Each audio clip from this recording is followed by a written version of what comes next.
Rénovation des écoles, ouverture d'un parc, entretien des routes. Derrière ces réalisations, il y a ce qu'on appelle le budget communal. Le budget communal ou municipal, c'est un peu la colonne vertébrale de la vie locale. Sans lui, pas de service public ni de projet.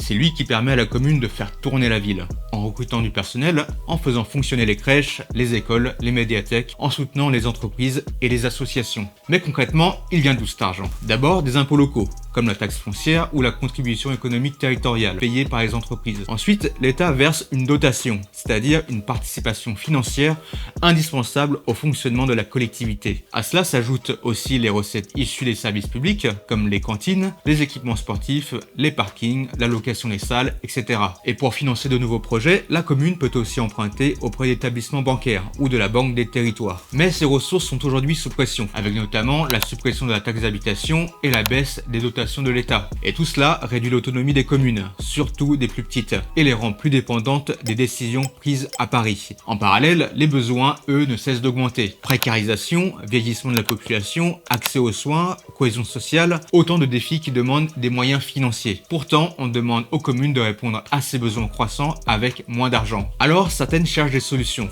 Mécénat, augmentation de la taxe foncière, hausse des tarifs de certains services publics, ou encore externalisation de leur gestion, comme pour l'eau, l'énergie ou la restauration scolaire. Dans ce cas, ce sont des acteurs privés qui prennent le relais. Une solution qui pose néanmoins question. Jusqu'où peut-on confier la gestion des biens communs sans s'éloigner de l'intérêt général? Pour les élus locaux, la tâche est donc complexe. Garantir des services publics de qualité, répondre à des nouveaux enjeux, tout en respectant des contraintes budgétaires de plus en plus fortes.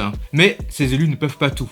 Une grande partie du budget communal dépend des dotations votées chaque année au Parlement, au travers de la loi de finances. Ces choix reflètent des priorités politiques fixées à l'échelle nationale. Autrement dit, l'autonomie locale est étroitement liée aux décisions prises au niveau national. Réfléchir au budget d'une commune, c'est aussi interroger l'organisation de notre système public et la place qu'on souhaite accorder aux collectivités dans l'action publique.